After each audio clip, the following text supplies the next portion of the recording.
Le Gabon a récemment conclu à Abuja d'importants accords financiers avec Afreximbank pour un montant global de plus de 1600 milliards de francs CFA destinés notamment au financement d'infrastructures stratégiques liées au secteur minier.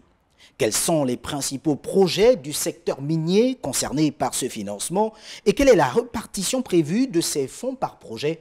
Voilà autant de questions que nous nous poserons dans cette émission, qui donne la possibilité à 3 rédactions de pouvoir recevoir ce jour un invité qui n'est autre que le ministre gabonais d'Amine, M. Gilles Nembe, qui a accepté notre invitation. D'ailleurs, Monsieur le ministre, merci à vous de nous accueillir. Merci d'être présent et de nous permettre de discuter un peu de l'environnement des mines au Gabon. Avec moi, justement, pour cette émission, il y a Guy Romuald Mabika, de la rédaction de l'Union, et puis Béni Evaka, de la rédaction de Gabon Première. Messieurs, chers confrères, bienvenue également à vous. Bien, merci. Monsieur le ministre, vous nous permettrez de regarder quelques lignes de votre biographie, et ce sera d'ailleurs l'exercice auquel se pliera Ahmed Béni Evaka. Merci Armstrong. Gilles Nembe, alors vous arrivez au gouvernement avec une forte expérience accumulée dans le secteur privé, notamment dans le domaine des mines, du cuivre, de l'or et du zinc. Et vous affûtez vos armes à Comulog, où vous exercez en qualité de chef de gestion et de gisement de 1995 à 1997. Vous quittez ensuite Comilog pour poursuivre des études à HEC Paris, d'où vous sortirez avec un diplôme en 1999. S'en suivra une période de 11 années durant laquelle, au sein de l'entreprise Cisco, vous allez accumuler tour à tour les postes de chef de produit, directeur commercial et directeur de la stratégie. Et durant cette fourchette, vous allez déployer des systèmes de télécommunications à travers l'Europe et l'ensemble des pays émergents. Après votre passage comme vice-président à Viadeo Paris, vous décidez de fonder l'entreprise Scopeo parallèlement. Vous êtes aussi investisseur privé et conseiller à Bessa Bena Ventures. Nouveau membre du gouvernement, et oui, vous revenez au Gabon au mois d'août 2019 où vous êtes promu directeur de la transformation à Eramet Comilog avant d'être appelé à servir l'État en avril 2022 en qualité de directeur général de la Société de patrimoine des infrastructures numériques, dit la SPIN. Autre titre de vos engagements, vous allez être responsable et président du conseil d'administration de Sing SA, Dokume Capital SA et d'AC Gabon. Le 17 janvier 2024 s'ouvre un nouveau chapitre dans votre carrière professionnelle, car le président de la transition, le général Brice Clotaire Oligui Nguema, durant cette époque, vous confie la responsabilité du ministère des Mines, et ce jusqu'à ce jour, avec pour objectif de contribuer au développement de l'État et d'utiliser les mines comme levier pour la diversification de l'économie nationale, tout en contribuant à la lutte contre la vie chère à travers la baisse du coût des agrégats. Vous avez aujourd'hui 55 ans.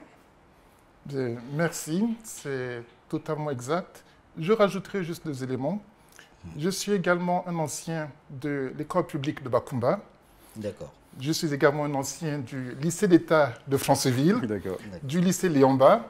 Et mes premières classes universitaires, je les ai faites à l'Université des sciences et techniques du Massoukou. Donc je suis un pur produit du système éducatif gabonais qui m'a accompagné depuis mon très jeune âge. Merci. Monsieur le ministre, on aborde à présent ces accords d'Abuja et ce sera avec Guy Romuald Mabika. Monsieur le ministre, bonjour. 1600 milliards décrochés à Abuja, c'est quasiment la moitié du budget du Gabon, de l'État gabonais. Quels sont les projets ou les principaux projets qui sont concernés par cette enveloppe-là? Merci pour la question. Je pense que nous devons revenir déjà à l'annonce qu'a fait le président de la République, chef de l'État, chef du gouvernement, lors de son discours à la nation le 31 décembre 2024. Le président nous enjoignait à nous focaliser comme pays sur 3 grands projets phares. Le premier était le port en eau profonde de Mayumba. Le deuxième, la centrale hydroélectrique de Boué. Et le troisième, le chemin de fer selon le tronçon Belinga, Boué, Mayumba. Donc, ce que nous voyons aujourd'hui est la concrétisation des efforts du chef de l'État depuis plus d'1 an, 1 an et demi, quant à la réalisation de ces projets. Donc, Abuja va en droite ligne dans cette volonté du chef de l'État de mettre en exploitation nos grands gisements de fer, donc celui de Belinga au nord-est du Gabon et celui de Banyaka au sud-est du Gabon. 1600 milliards, quelle en sera la répartition par projet? Nous devons déjà partir du principe que 1600 milliards, c'est juste un début. Il nous faut dans les 15 000 milliards de francs CFA pour avoir l'ensemble de nos projets en exécution. Et dans les 15 000 milliards, il y aura bien entendu ces 3 infrastructures. Il y aura également l'accompagnement de certains opérateurs dans la transformation du manganèse et au-delà dans la transformation de nos ressources minières. En sachant que le Gabon, pays souverain, a décidé de ne plus envoyer de minerais bruts. Nous devons transformer dorénavant nos minerais en local. Dans cette perspective-là, est-ce qu'à Abuja, il y a justement eu d'autres engagements qu'aurait pris le Gabon? Oui, le Gabon a pris d'autres engagements dans l'énergie. Donc, il y a, je pense, 200 millions de dollars. Donc, 200 millions de dollars, ça représente à peu près 1,2 milliard ou 12 milliards de francs CFA qui sont dédiés à la mise en place de centrales énergétiques. Donc, c'est également, c'est très clair. Et en plus de tout ce qui est du côté des mines. Maintenant, l'énergie dont nous parlons du côté d'Abuja, c'est l'énergie domestique. Donc, ce sont des centrales thermiques que l'on va mettre en place pour l'utilisation par le grand public. Mais à côté de ça, nous aurons des problématiques d'énergie qui sont beaucoup plus liées à la transformation minière, dont on parlera tout à l'heure. Est-ce que dans ces projets miniers, ces grands projets miniers, il y a Mabou Mine aussi? Non, Mabou Mine ne fait pas partie de ce périmètre. Mabou Mine est un projet assez particulier. Donc il faut savoir que sur Mabou Mine, nous avons déjà un projet polymétallique. Donc il y a plusieurs minéraux différents qui sont dans Mabou Mine. Ensuite, dans Mabou Mine, nous avons des traces de radioactivité. Donc ce n'est pas un projet ordinaire. Donc le projet le plus similaire serait celui de Comuf à l'époque à Mounana, où il y avait la radioactivité. Donc c'est un projet que nous gérons. Il y a un opérateur qui s'est présenté, qui a prélevé plusieurs tonnes de minerais qui sont en cours d'analyse. Donc c'est un projet qui devrait voir le jour dès l'année prochaine, en 2026-2027, on devrait voir Mabou Mine de retour. Mais Mabou Mine ne fait pas partie des projets en question. Mais il y a bien longtemps qu'on en parle quand même. Je suis au ministère depuis janvier 2024. Le président de la République, chef de l'État, chef du gouvernement, est là depuis un peu plus de 2 ans. Donc oui, il y a des choses qui ont été dites, qui ont été faites il y a 15 ans, effectivement, mais qui n'ont malheureusement pas été réalisées. Donc certains de nos partenaires ne sont pas allés au bout de leurs engagements. Donc ils ont commencé, puis ils se sont arrêtés à mi-chemin, parce qu'ils estimaient que cela ne correspondait plus à leur stratégie. Voilà. Même si le Gabon, entre-temps, avait beaucoup investi en temps, en argent, en énergie et en humain pour que ces projets voient le jour. Mais nous apprenons du passé et nous essayons du mieux que nous pouvons de corriger les manquements que nous avons pu observer. D'accord. Monsieur le ministre, sauf si Guy Romial veut rebondir, mais nous allons poursuivre cette émission en évoquant justement le projet du chemin de fer Belinga-Mayumba, puisque vous l'avez également évoqué. Mais avant que d'y arriver, quels sont les délais qui sont prévus dans la mise en application de toutes ces réformes, notamment ces enveloppes que le Gabon vient d'obtenir à Abuja, par exemple? Qu'est-ce qui est prévu? Quels sont les délais? Il faut déjà comprendre que nous n'avons pas commencé aujourd'hui. Ça, il faut déjà que nous entendions tous, nous n'avons pas commencé aujourd'hui. En février, avril de l'année dernière, nous étions avec le chef de l'État au FOCAC, en Chine. Okay. Et nous discutions déjà de ces projets. Sur l'année 2024, nous avons plusieurs équipes d'experts qui sont venus au Gabon. qui ont fait des reconnaissances d'hélicoptères, qui ont été sur le terrain, qui ont remonté des informations par rapport à ces projets. Donc c'est quelque chose où ce qui apparaît aujourd'hui n'est que le prolongement d'un ensemble d'actions qui avaient cours, mais sur lesquelles il n'y avait pas eu de communication extensive. Okay. Maintenant, sur ces éléments, les équipes d'Afreximbank, qui est notre partenaire principal, et de plusieurs autres opérateurs sont sur le terrain. Okay. Donc, on va aller sur le terrain, on va regarder les différents paramètres, les différentes études à faire, et voir comment ensuite l'ensemble de l'industrie a mené ces projets à fruition. Donc, alors que nous parlons, nous appelons ça des études LIDAR. Il y a des hélicoptères qui, en ce moment, font le trajet entre Belinga et Boué pour faire la reconnaissance du tracé de chemin de fer. J'ai sur mon bureau 4 à 5 itinéraires déjà de chemin de fer. Okay. De la même façon, nous avons des équipes qui sont sur le site de Mayumba depuis plusieurs mois pour identifier la meilleure situation possible pour le port en eau profonde. Et je dirais la même chose également du côté de la centrale hydroélectrique. Il y a d'autres tracés qui ont été identifiés. Donc, nous, peuple gabonais, découvrons ça aujourd'hui, mais les dirigeants, le chef de l'État, pour ne citer déjà que lui, est sur ces projets depuis 2 ans. Okay. Il y a beaucoup d'efforts, beaucoup d'énergie qui ont été mis en place pour justement que l'on soit capable d'arriver à ce stade. Donc, si vous regardez dans vos archives, j'ai reçu la direction générale d'Afreximbank il y a 1 an, ici. 1 an déjà. Okay. Mais quand on parle de 1600 milliards, ça ne se signe pas en une journée, ça ne se signe pas en une semaine. Okay. Ça prend du temps. Ce sont des montants, tels que vous l'avez justement souligné, qui sont très importants. Donc ça nécessite du temps, qu'ils apprennent à nous faire confiance, qu'on leur montre par nos actions, par nos processus, que nous sommes effectivement des gens avec qui ils veulent s'entendre sur la durée. Parce qu'une fois de plus, ce n'est pas des choses que l'on va créer et qui vont disparaître dans 1 an, 2 ans. Quand on parle d'un chemin de fer, notre horizon est de 30 ans à 100 ans. Donc il faut être capable de faire confiance aux gens pour être capable de mettre des montants aussi élevés. Alors, on va revenir justement, Monsieur le Ministre, vous l'avez évoqué, sur le projet du chemin de fer Belinga-Mayumba. On le rappelle, c'est un projet qui vise à désenclaver les zones minières du nord-est du pays et à faciliter l'exportation des ressources, notamment le fer. Monsieur le Ministre, quel est l'état d'avancement de ce projet? Je commencerai par dire que le Gabon a des gisements exceptionnels. Ça, on le dit, mais souvent on ne voit pas jusqu'à quel point ils sont exceptionnels. Le gisement de Belinga, sur lequel nous sommes en période de reconnaissance encore, c'est un gisement qui a des teneurs de l'ordre de 68% en fer. 68%. Et c'est un gisement qui sera de l'ordre de 4 milliards de tonnes au moins. Donc, quand vous allez sur site, vous marchez sur le fer. Vous marchez sur le fer. C'est un gisement de classe mondiale. Le gisement de Banyaka, aujourd'hui, nous avons 700 millions de tonnes certifiées avec une trentaine de % de sondage. Donc, c'est un gisement qui finira forcément autour de 2,1 milliards à peu près. 2,1 milliards.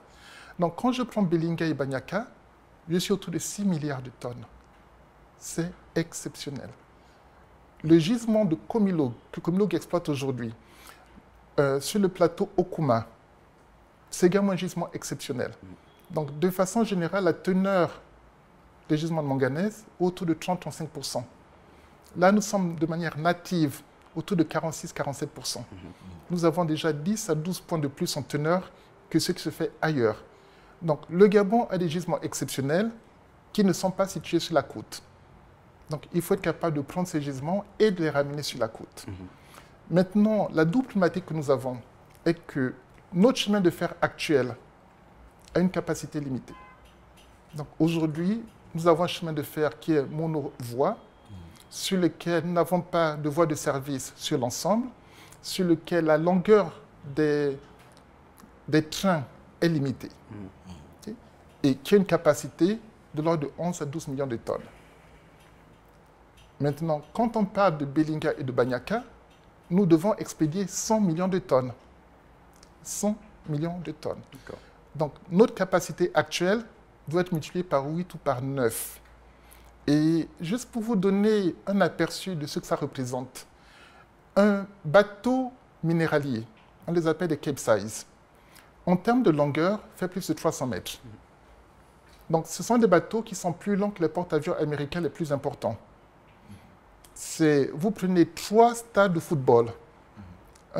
Un terrain de football, c'est 90 mètres. Vous en prenez 3, vous mettez côte à côte, ça fait 270 mètres. C'est moins long qu'un bateau minéralier que l'on va faire venir.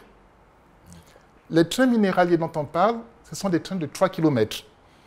Donc 3 km, c'est partir d'ici, donc nous sommes au boulevard Triomphal, et marcher jusqu'au lycée Liamba, à peu près. Donc ici, nous serons au début du train, et le dernier wagon sera après le lycée Liamba. Donc nous parlons d'architecture, nous parlons d'éléments qui sont extrêmement importants.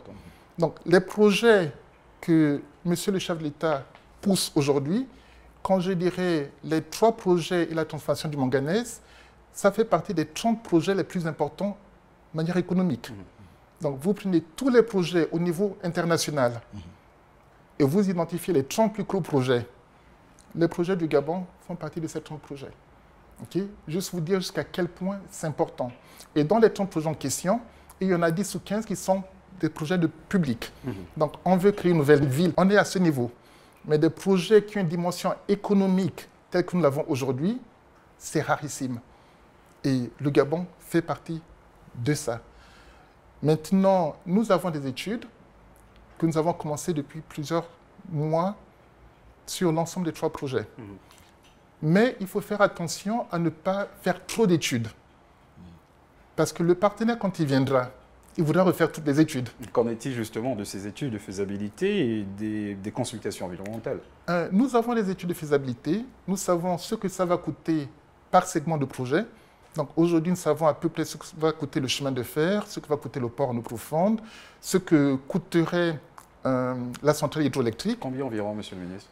L'ensemble des 3 projets sera entre 17 et 20 milliards de dollars. Okay? Les 3 projets. Ensuite, nous rajoutons la transformation avec l'énergie que l'on va créer pour ça. Donc nous sommes dans une enveloppe globale autour de 25 milliards de dollars, ce qui ramène aux 15 000 milliards de francs CFA dont je parlais tout à l'heure. Mais ne regardons pas ça en termes de ce que ça va coûter. Regardons plutôt en termes de ce que ça va rapporter. Okay? Et là, il y a un différentiel très important. Parce que quand nous avons commencé ce cheminement, la question était comment est-ce que le Gabon peut se payer ça? C'est la question qui ressort souvent. Exactement. Et là, je vous répondrai déjà pas sur le budget de l'État. Parce que le budget de l'État, on ne devrait pas l'utiliser pour des choses qui vont rapporter de l'argent par elles-mêmes. Le budget de l'État devrait plutôt être axé sur la santé, l'éducation, la sûreté. Voici les éléments sur lesquels on doit axer le budget de l'État. Mais un projet qui rapporte 15 ou 20% de retour sur investissement, il n'a rien à faire dans le budget de l'État. Okay? Donc, ce sont des financements privés qui vont venir et contribuer à ce projet. Maintenant, quand on regarde, je vous ai dit tout à l'heure que nous comptions mettre en place un chemin de fer de 100 millions de tonnes. Mais 100 millions de tonnes, la tonne de fer aujourd'hui est à 100 $. 100 $. Donc 100 millions de tonnes, c'est 10 milliards de dollars. Le code minier aujourd'hui dit que le Gabon a au moins 10% de ce qui est produit. Donc chaque année, le Gabon va toucher au moins 1 milliard de dollars. Je vous ai dit tout à l'heure que la période d'amortissement de ces projets est lors de 20-25 ans. Donc 1 milliard de dollars sur 25 ans, je suis à 25 milliards de dollars. Combien coûtent nos infrastructures? 25 milliards de dollars.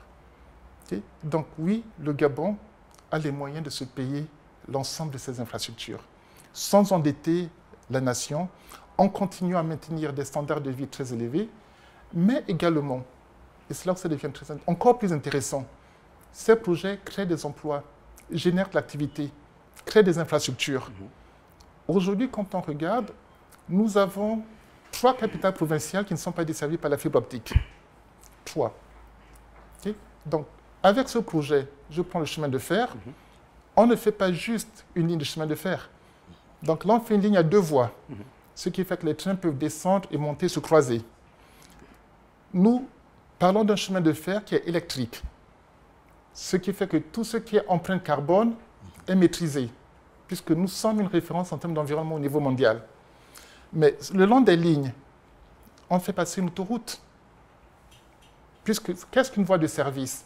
C'est juste une route qui suit le chemin de fer. Donc on fait passer une autoroute, on fait passer des réseaux de fibre optique. Et ces réseaux de fibre optique, qu'est-ce qu'ils permettent? Ils permettent de connecter le Goué-Vindo, qui est très peu connecté aujourd'hui, de connecter l'Anyanga, qui n'est pas connecté aujourd'hui, et de connecter l'Angounié. Donc nous avons cette dorsale que nous créons. Donc imaginons le pays qui se retrouve en croix, avec un chemin de fer qui va d'Ovendo jusqu'à Franceville, et un deuxième chemin de fer qui va de Belinga jusqu'à Mayumba. Et que le long de ces croix, on a tous les réseaux de fibre optique qu'il faut. On a le réseau électrique également, puisque avec la centrale de Boué qui est juste au milieu, on est capable d'apporter de l'électricité sur l'ensemble du réseau. Donc oui, il s'agit de projets pharaoniques, mais une fois de plus, le Gabon a des gisements miniers exceptionnels. Et c'est l'exceptionnalisme de ces gisements qui nous permettent de mettre ceci en place. Donc ce n'est pas des choses ordinaires. D'accord. On voit bien que l'impact socio-économique déjà de cette infrastructure, de ce projet du chemin de fer Belinga-Mayumba est assez important et aussi important pour les populations locales. Quels sont donc les délais? Que peuvent être les délais, Monsieur le ministre? Nous avons plusieurs horizons. Le premier horizon est le port en eau profonde de Mayumba. Il faut que ce port voit le jour d'ici 2 ans et demi, 3 ans. L'avantage que nous avons est que juste à côté de ce port, nous avons 2 grandes mines. Donc, nous avons la potasse de Mayumba, de la Bagno, qui est à 30-35 km, et nous avons le gisement de fer de Milingui, qui lui est à 40-50 km. Donc, nous n'avons pas besoin d'une grosse infrastructure pour déjà être capable d'alimenter ce port. Le deuxième tronçon est partir de Belinga jusqu'à Boué. Donc là, c'est un tronçon de 160 km à peu près en voie ferrée. Ce qui nous permet déjà d'évacuer une partie de la production de Belinga vers le port d'Ovendo. En sachant que dès l'année prochaine, une partie de la production de Banyaka va déjà aller vers le port d'Ovendo. Donc entre Belinga et Banyaka, il y a 10 à 15 millions de tonnes déjà que l'on est capable d'acheminer. Donc nous avons la production minière actuelle du Gabon que l'on doit être capable d'acheminer d'ici 3 ans, 3 ans et demi, 4 ans. Okay? La troisième étape, le dernier volet, est partir de Boué, en fait pas nécessairement de Boué, plutôt de Lastourville. De Lastourville, puisqu'il y aura une redondance sur une partie du chemin de fer, de Lastourville jusqu'à Mayumba. Et c'est quelque chose que nous voulons mettre en place et que nous allons mettre en place d'ici 5 ans. Okay? Donc, une fois de plus, nous sommes sur un calendrier extrêmement agressif. Et c'est fait exprès. Je rappellerai que lorsque la transition a commencé, tout le monde nous disait 2 ans, c'est impossible. Prenez 5 ans. La transition au Gabon, aujourd'hui, est célébrée et étudiée partout dans le monde comme un modèle de transition. Elle a duré 2 ans. Les autres pays sont à 5 ans déjà. Il y en a qui songent même aller jusqu'à 10 ans. Nous sommes sur 2 ans. Et durant ces 2 ans, on a fait le dialogue inclusif, on a fait le référendum, on a fait les élections. En fait, on a fait tout de manière normale. Et quand vous regardez, on a pas mal fait. On l'a fait en plus dans les canons de l'art. Trouvez-moi une élection, y compris aux États-Unis, dans les grands pays développés, dans lesquels on fait l'élection maintenant, et 48 heures plus tard, il y a tous les résultats, et il n'y a pas de contestation. Je me souviens de l'élection entre Bush et Gore. Il y a eu des contestations pendant plusieurs semaines. La Cour suprême des États-Unis avait été obligée d'intervenir. C'est de ça qu'il s'agit. Donc, souvent, nous avons tendance à rabaisser notre propre pays. Moi, j'aurais tendance à dire plutôt, nous avons un pays exceptionnel. Nous avons des ressources naturelles exceptionnelles. Le peuple gabonais est un peuple exceptionnel. Okay? Maintenant, il faut lui donner les moyens de pleinement s'exprimer. Et c'est ce que nous sommes en train de faire. Parce que dans ce que nous voyons là, on parle d'investissement ici, on parle d'investissement là, mais derrière, la donnée de base, c'est quand même le chômage. C'est le chômage des jeunes. Si on est capable de créer 65 000 emplois, ce qu'on va faire, c'est le chômage qui s'écroule. Et 65 000 emplois, c'est 650 000 Gabonais qui mangent. Il faut savoir ça. Nous sommes 2,2 millions. C'est un tiers du pays qui tout d'un coup a plus de ressources. Okay? Et ça, c'est ce que nous essayons de pousser aujourd'hui.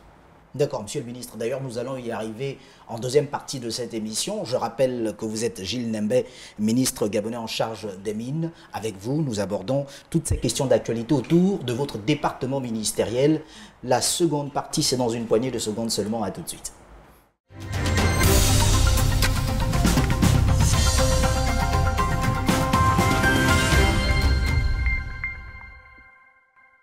Deuxième partie de cette émission, Madame, Messieurs, avec notre invité qui n'est autre que le ministre gabonais en charge des mines, Gilles Nembé, qui a accepté notre invitation. Avec moi, pour cette émission, il y a Guy Romuald Mabika de l'Union et Denis Evaka de la rédaction de Gabon et Première. C'est un vieux projet, Monsieur le ministre.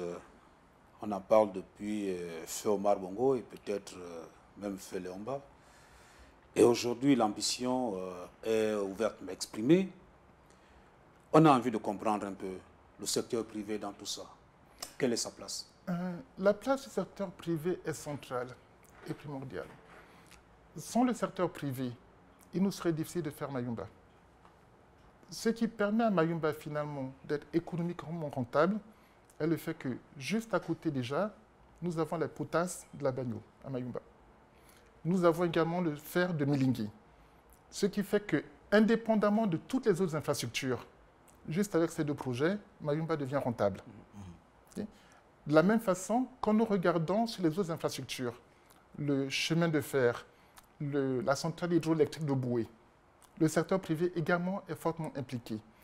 Notre vision aujourd'hui est que pour des projets qui ont un fort retour sur investissement, donc c'est au-delà de 15%, le secteur privé devrait être en tête de gondole. Que l'argent de l'État serve à développer toute l'infrastructure sociale et sociétale. Donc, l'éducation, la santé, la sûreté, oui. Mais que l'argent de l'État n'aille pas dans des endroits où le secteur privé, de toutes les façons, est prêt à financer et à contribuer ainsi, de manière indirecte, au budget de l'État. Donc, le secteur privé est au cœur de tous ces projets. Avec le port de Mayumba, on a l'impression que l'avenir économique du Gabon, c'est dans cette partie du Gabon. Que deviendra, dans ce cas, le quai minéralier d'Ovendo? Il faut comprendre que nos besoins sont beaucoup plus importants que ça. Donc, je regarde Ovendo, dans l'estuaire, on a une mine de fer. Okay? Du côté du Mont de Cristal, c'est le fer de Montbillon. C'est là. Le fer de Montbillon, on ne va pas l'amener à Mayumba. C'est quelque chose qui passera par Ovendo. Okay? Du côté de Njolé, nous avons également du fer, CICMAZ, et du manganèse. Pardon, plutôt du manganèse. Ce manganèse passera par Ovendo. Ensuite, Ovendo est la porte d'entrée principale sur le territoire gabonais. Ovendo alimente Libreville, qui est une ville de 1 million d'habitants. C'est un port qui va continuer à croître. Là où, en revanche, nous disons on ne peut pas mettre certaines choses au Ovendo, c'est que le port d'Ovendo est déjà dans la ville. Si les productions de manganèse et de fer, nous devions les ramener, c'est toute la ville aujourd'hui d'Ovendo qui sera en dessous du minerai. On n'a pas cette place. Donc, entre la ville, la mangrove et le bras de mer, Ovendo ne peut pas accommoder plus. Donc, Ovendo va continuer à exister. Ovendo va rester un très beau port qui va continuer à se développer. Mais pour tous les très, très gros volumes, on ira à Mayumba. Pour les minerais de spécialité, donc je prends Maboumine par exemple, on ira plutôt du côté de Port-Gentil. Maintenant, pour tout ce qui est marchandises, etc., ce sera plutôt du côté d'Ovendo. Donc, ça, ce sont des discussions en cours avec mon collègue des transports qui lui-même est partie prenante. Donc, ce sont des projets que nous co-gérons. Donc, ce n'est pas juste le ministère des Mines. Donc, ce sont vraiment des projets de l'ensemble du gouvernement. avec le ministère des Transports, le ministère des Travaux publics sur la partie construction, équipement, transport, qui sont en cogestion. Okay? Donc oui, il va falloir que nous redéfinissions finalement l'utilisation des différentes ressources. Tel port doit faire ça, tel port doit faire ça. Et c'est cette rationalisation qui a permis aux autres pays de bien se développer. Donc quand vous regardez, dans certains pays, il y a des ports, vous arrivez, c'est uniquement minéralier. Donc le port de Pilbara, par exemple, c'est un port purement minéralier. Parce que, et là également je vais insister sur ça, vous avez un camion de 30 tonnes. Est-ce que vous voulez le faire circuler sur la même route qu'une bicyclette? C'est ça la problématique que nous avons. Donc quand je vous parle d'un bateau minéralier, c'est quelque chose qui fait 200 000 à 250 000 tonnes. Est-ce que vous voulez vraiment que ce truc-là soit à côté d'un petit voilier? Moi, je vous dirais non. Parce que quand il est dessus, imaginez, c'est 15 à 20 étages. Il ne voit pas le voilier. Okay? C'est un peu comme quand je prends une route minière, quand j'ai des camions de 100, 150 tonnes, ce camion, quand il passe sur une pick-up Hilux, et ça, ce sont des faits vécus, il fait une omelette. Il ne se rend même pas compte parfois qu'il a roulé sur un pick-up, tellement c'est gros. Okay? Donc, nous devons avoir cette segmentation entre les différentes infrastructures portuaires, mais au-delà également des différentes infrastructures industrielles de ce niveau. Monsieur le ministre, nous devons parler également de transformation locale des minerais, mais en ce qui concerne justement la centrale hydroélectrique de Boué, dites-nous, quel est le calendrier prévu pour la construction de cette centrale? Et puis, peut-être savoir, sera-t-elle suffisante pour couvrir les besoins en matière de projets miniers dans la région? Le calendrier prévu, cette centrale doit voir le jour d'ici 3 ans et demi à 4 ans. D'accord. Pas plus. Nous en avons besoin pour les opérations d'extraction de fer de Belinga. Nous en avons besoin pour alimenter le chemin de fer en électricité. C'est sa deuxième raison d'être.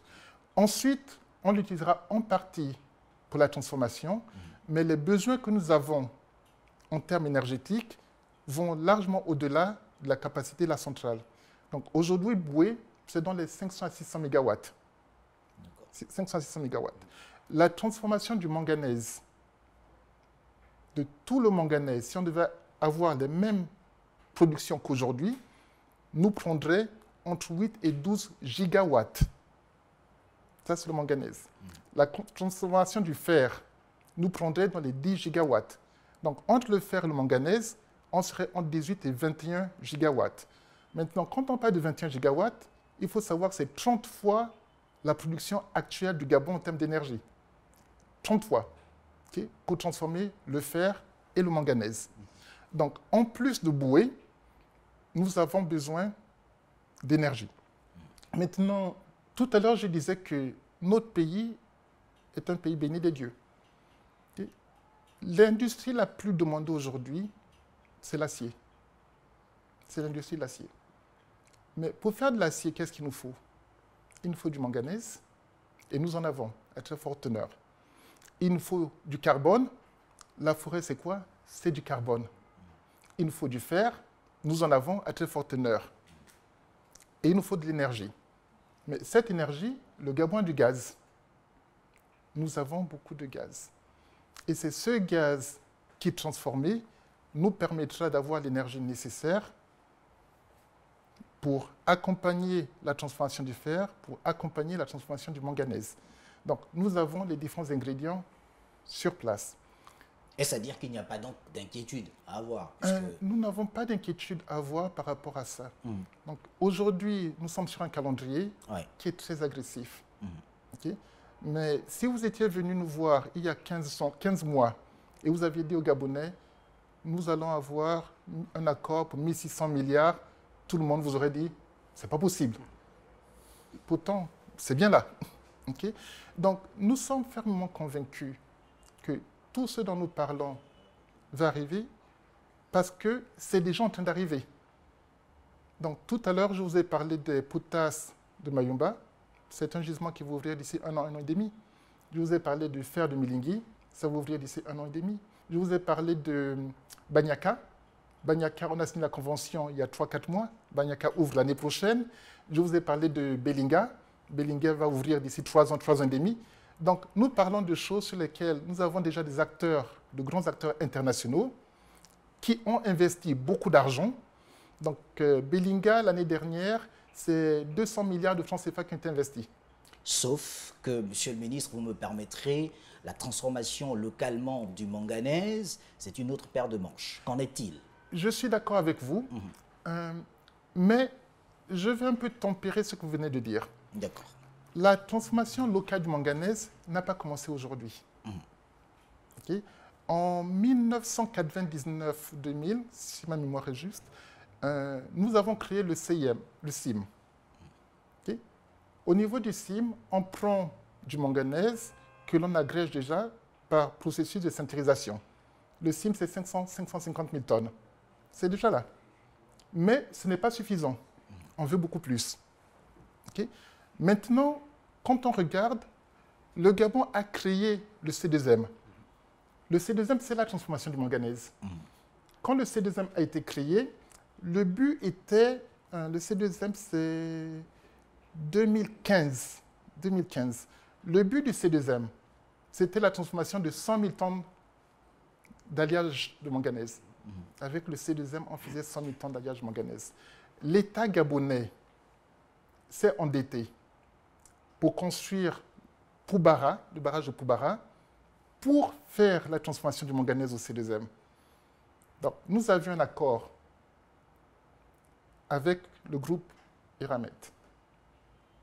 Nous amenions l'énergie, ils transformaient le manganèse. L'État a fait sa part. Et là, je nous interpelle tous. Si Poubara avait été une centrale thermique à Libreville, Libreville n'aurait pas de problème d'électricité. C'est ça la réalité. Donc l'État gabonais a fait sa part en disant « Je vais créer une unité de transformation de manganèse à Mwanda ». Cette unité devait employer 500 Gabonais. 500. Aujourd'hui, il y a 130 ou 140 personnes qui travaillent là-bas, pas plus. Et nos partenaires voulaient la fermer il n'y a pas longtemps. Cette unité, également, devait employer une grosse partie des ressources de Poubara. Aujourd'hui, Poubara a 4 turbines. Il y a une turbine qui est à l'arrêt. Donc, nous sommes dans une situation où l'État a mis les briques. Donc, il a créé le C2M, il a mis en place Poubara, il a créé l'école des mines et de la métallurgie. Donc, le troisième mot est très important. École des mines et de la métallurgie, en 2011. Pourquoi? Parce qu'ils pensaient déjà à la transformation. Donc, on rentrait en pleine métallurgie. Donc, tout ceci date quand même des années 2011 à 2015. Ensuite, pendant 10 ans, nos partenaires ont progressivement détricoté l'ensemble. Et aujourd'hui, on se retrouve dans une situation où on nous dit qu'on ne peut pas transformer, qu'on transforme 30 000 tonnes maximum, mais en parallèle, on voit 550 ou 570 000 tonnes de transformés. Quand on regarde en termes de ratio, aujourd'hui, le Gabon transforme 0,5% de sa production manganèse. 0,5%. Mais quand on regarde finalement ce que devient le manganèse du Gabon, puisque c'est notre manganèse, quand je regarde le chiffre d'affaires d'Eramet, 60% de ce chiffre d'affaires vient de la branche manganèse. Il faut qu'on le sache. Les chiffres sont publics. 60% du chiffre d'affaires vient de la branche manganèse. Et dans la branche manganèse, il y a à peu près la moitié, un peu plus la moitié, qui viennent de l'extraction, mais tout le reste, c'est de la transformation, qui ne se fait pas au Gabon. Donc ici, c'est 30 000 tonnes. On dit oui, c'est beaucoup, on ne peut pas faire plus, mais les usines ailleurs font 570 000 tonnes. Donc pourquoi est-ce que nous créons des emplois ailleurs, alors qu'ici, nous ne créons que très peu de valeur au niveau de notre PNB. Donc le manganèse aujourd'hui, au niveau du PNB du Gabon, c'est 3% seulement. ce qui est trop peu. Maintenant, quand on regarde les choses de manière un peu plus macro, on se rend compte que oui, Comilog, c'est 2000 employés directs, c'est 2500 emplois indirects, on a 4500 emplois. Donc, quand je prends l'ensemble du périmètre manganèse, Comilog et les autres, on est dans les 5500 à 6000 emplois. Voici ce que nous avons. La transformation nous ramène 15 000 emplois au moins. D'accord. Et 15 000 emplois, j'aime bien cet exemple, c'est 150 000 Gabonais. Et 150 000 Gabonais, c'est, vous prenez 2 provinces du Gabon. C'est tout le Gouévindo, toute la Nyanga, qui sont dans les 150 000 Gabonais. C'est toute la ville de Franceville, et vous rajoutez Fougamou, on est dans les 150 000 Gabonais. C'est plus gros que Port-Gentil. C'est comme si tous les Port-Gentillais avaient quelque chose qui était directement lié à cette transformation. Donc pour nous, c'est un sujet critique. Donc dans la feuille de route du chef de l'État, il y a 4 éléments phares. Le premier élément phare, c'est ouvrir de nouvelles mines. Donc découvrir et ouvrir de nouvelles mines. Et sur cette feuille de route, il y a les mines dont je vous ai parlé tout à l'heure. Banyaka, Milingi, Belinga, etc., qui vont tout ouvrir dans un horizon de 3 ans. Premier élément de la feuille de route. Le deuxième élément de la feuille de route, c'est la transformation en local des minerais gabonais. Donc, beaucoup découvrent le manganèse aujourd'hui, mais c'est quelque chose auquel le chef de l'État pense depuis longtemps et à laquelle le président Omar Bongo déjà pensait il y a 15 ou 20 ans. Donc, quand il arrive avec le président Jacques Chirac en 1996 à Mwanda, je suis jeune chef de groupe. Et l'une des justifications qui nous avait été données pour le rachat de Comilog était l'industrialisation de la filière manganèse, la transformation du manganèse. On est en 1996. 96, ce n'est pas aujourd'hui, 96. Nos partenaires ne l'ont pas fait. Il faut être clair, ils n'ont pas fait. Le troisième élément au niveau de la feuille de route, c'est tout ce qui est gouvernance. Nous devons être carrés dans ce que nous faisons. Okay? Nous devons gérer de la manière la meilleure possible. Et le quatrième élément, c'est le contenu local et le développement des communautés. Donc tout ce qui est RSE, Fonds de développement de communautés locales. Donc ces 4 éléments, c'est la feuille de route que le président de la République, chef de l'État, m'a confiée. Et c'est sur ces éléments que nous sommes en train d'exécuter. Il n'y a pas de surprise. C'est un plan qui est en place avec le Gabon et ses institutions, également avec les partenaires. Pourquoi est-ce que les partenaires viennent? Parce que ça leur permet de gagner de l'argent. Si aujourd'hui, 33-35% du revenu des ramettes vient des alliages, mais c'est qu'ils gagnent de l'argent. Et qu'on arrête de nous dire qu'on ne peut pas gagner d'argent. Maintenant, peut-être qu'ils n'ont pas fait l'effort nécessaire pour voir si ça fait ramener de l'argent. Et là, ça fait partie des discussions que nous devons avoir. Mais nous devons également garder à l'esprit qu'un partenariat, ça va dans les deux sens. Un partenariat, c'est fait de confiance et c'est fait de retour. Je vous donnerai un exemple. Et là également, c'est un élément public.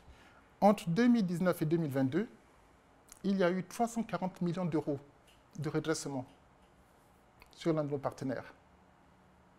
Et dans les 340 millions, il n'a payé que 20 millions en 2019 et 2022.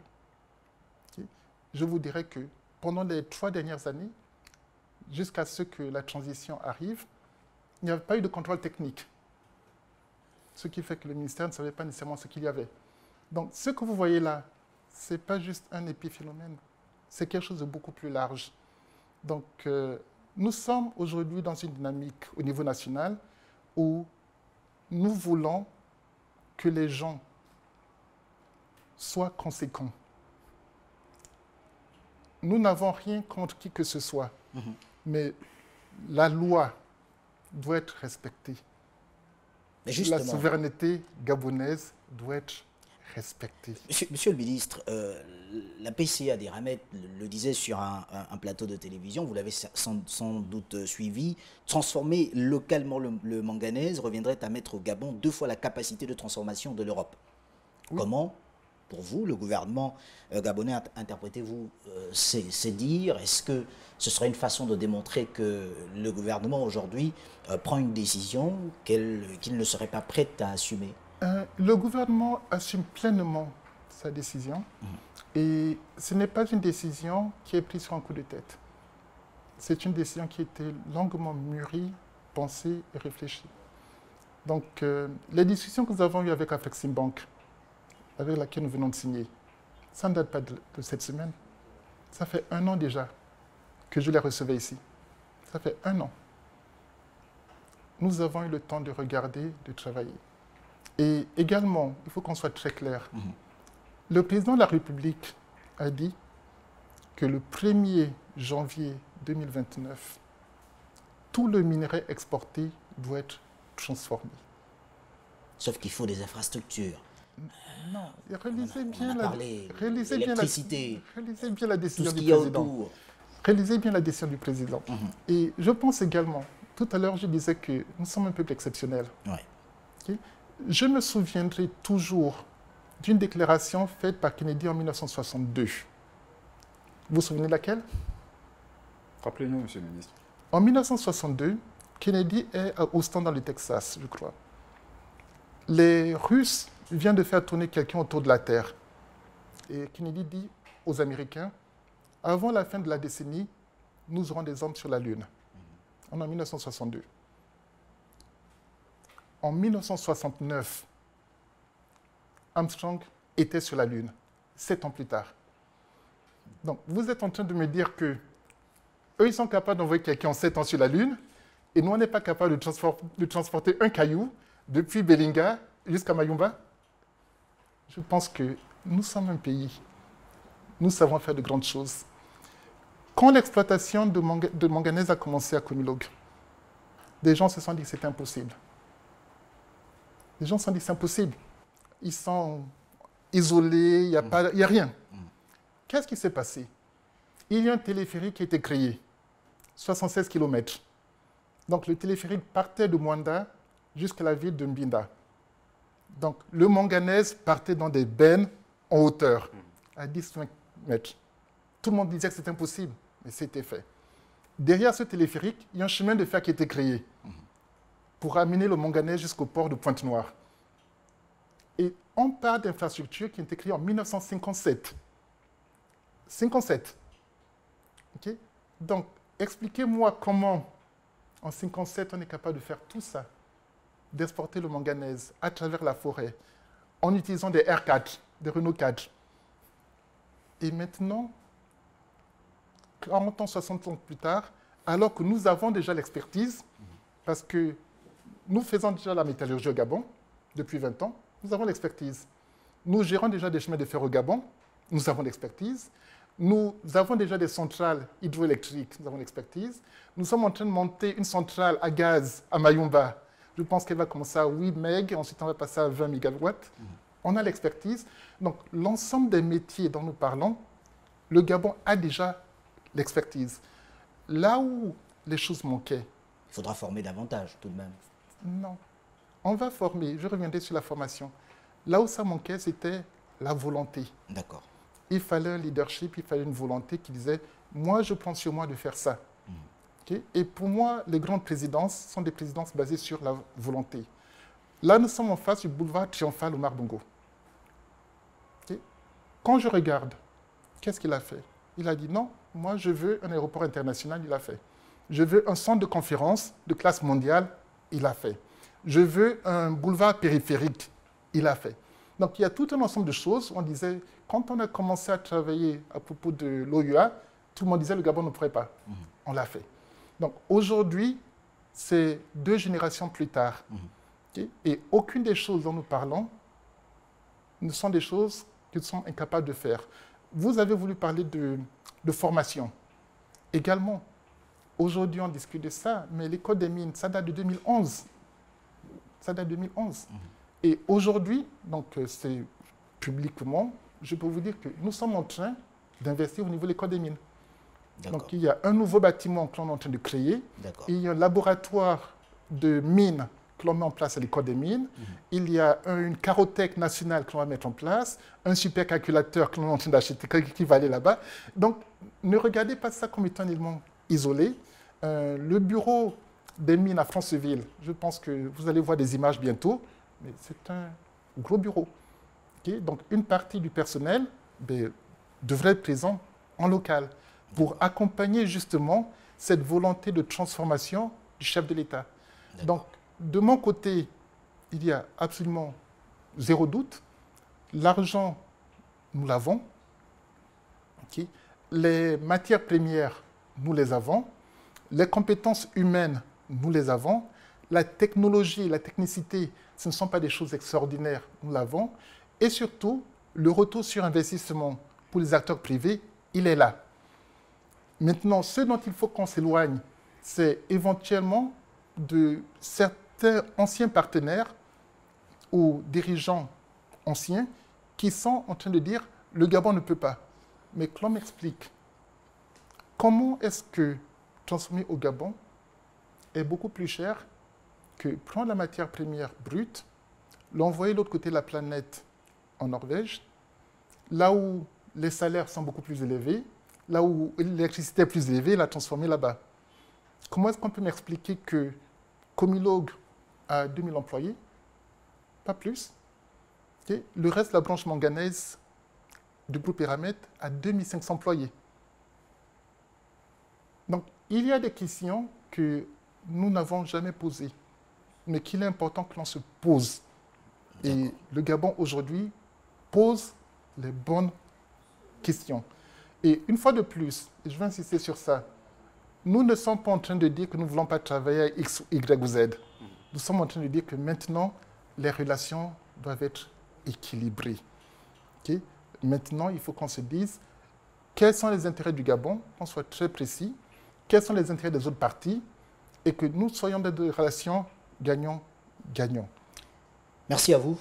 Je rappelle que vous êtes Gilles Nembe, ministre gabonais en charge des mines. Merci d'avoir accepté de répondre aux questions des rédactions du journal L'Union, de Gabon Première et de Gabon 24. Merci également à vous qui nous avez suivis pour ce moment d'interview exclusif sur ces 3 chaînes de télévision et de radio partenaires. Au revoir.